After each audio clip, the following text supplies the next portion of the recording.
जब भी रामायण की चर्चा होती है तो विभीषण का नाम एक विवादित व्यक्तित्व के रूप में सामने आता है। कुछ लोग उन्हें देशभक्त मानते हैं, जिन्होंने धर्म और सत्य के लिए अपने परिवार और राज्य का त्याग किया। वहीं कुछ लोग उन्हें धोखेबाज कहकर उनकी आलोचना करते हैं। आखिर सच्चाई क्या है? क्या विभीषण का निर्णय सही था? क्या वे वाकई धर्म के प्रति निष्ठावान थे, या उन्होंने अपने स्वार्थ के लिए अपने ही भाई रावण के साथ छल किया? आज हम इन सवालों का जवाब ढूंढने की कोशिश करेंगे। लंका त्रेतायुग का स्वर्ण नगरी रावण के अधीन थी। रावण केवल एक शक्तिशाली राजा ही नहीं, बल्कि अत्यंत विद्वान और तपस्वी भी था।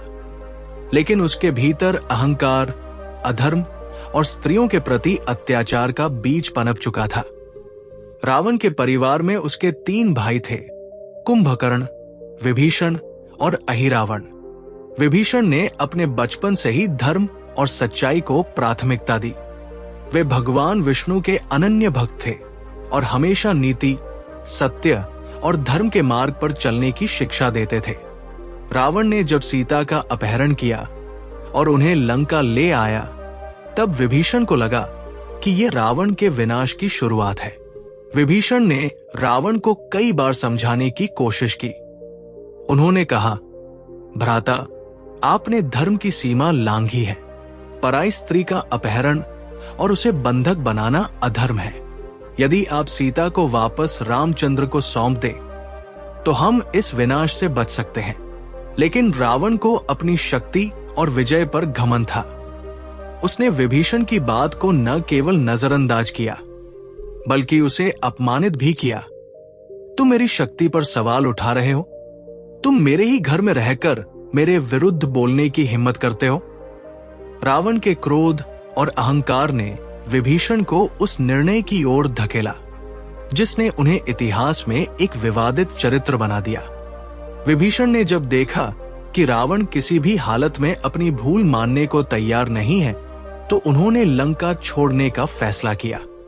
ये निर्णय आसान नहीं था। मैं अपने देश, अपने परिवार और अपनी मातृभूमि का त्याग कर रहा हूं, लेकिन धर्म की रक्षा करना मेरा कर्तव्य है।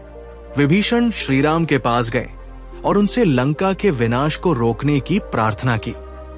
उन्होंने राम को लंका के बारे में महत्वपूर्ण जानकारी दी, जो युद्ध में निर्णायक साबित हुई। लंका के कई नागरिक और स्वयं रावण के समर्थक विभीषण को धोखेबाज मानते थे। विभीषण ने अपने स्वार्थ के लिए अपने भाई के साथ विश्वासघात किया। लेकिन क्या यह सच था? क्या विभीषण ने केवल राजा बनने की लालसा में रावण का साथ छोड़ा? रामायण के अनुसार विभीषण को लंका का राजा बनने का प्रस्ताव स्वयं श्रीराम ने दिया था। विभीषण ने इसे स्वीकार करने से पहले कई बार मना किया। यह दिखाता है कि उनका उद्देश्य सत्ता नहीं, बल्कि धर्म की स्थापना था।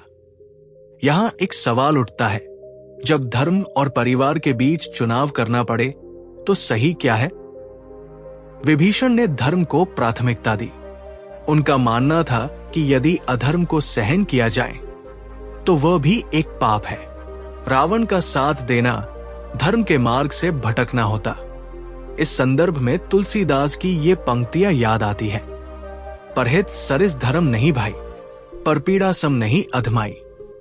विभीषण ने परहित यानी धर्म का साथ दिया। लंका युद्ध में विभीषण की भूमिका निर्णायक थी। उन्होंने श्रीराम को रावण की शक्ति और उसके छलकपट के बारे में बताया। उन्होंने कुंभकर्ण, इंद्रजीत और स्वयं रावण के कमजोर बिंदुओं को उजागर किया। इसी जानकारी के आधार पर राम और उनकी वानर सेना ने रावण को पराजित किया और धर्म की स्थापना की। इतिहास ने विभीषण को कैसे देखा?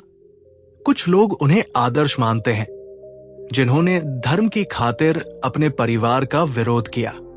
वहीं कुछ उन्हें विश्वासघाती कहते हैं। लेकिन यदि गहराई से देखा जाए तो विभीषण का निर्णय न केवल लंका बल्कि पूरे विश्व के लिए महत्वपूर्ण था। यदि वे रावण का साथ देते तो अधर्म की विजय होती, विभीषण का जीवन हमें सिखाता है कि कभी कभी सही मार्ग चुनने के लिए कठिन निर्णय लेने पड़ते हैं। धर्म और सच्चाई के लिए खड़े होना आसान नहीं होता, लेकिन ये अनिवार्य है। तो विभीषण देशभक्त थे या धोखेबाज? इस प्रश्न का उत्तर इस बात पर निर्भर करता है कि आप धर्म और अधर्म को किस दृष्टिकोण से देखते हैं। लेकिन ये न भूलें कि विभीषण ने जो किया वो न केवल धर्म की रक्षा के लिए था, बल्कि मानवता की भलाई के लिए भी था। अगर आपको हमारा ये वीडियो अच्छा लगा हो तो इसे लाइक और शेयर जरूर करें। और हाँ, चैनल को सब्सक्राइब करना न भूलें ताकि आप हमारी आने वाली सभी रोचक और ज्ञानवर्धक वीडियो देख सकें। आपकी राय हमें कमेंट में जरूर बताएं। धन्यवाद।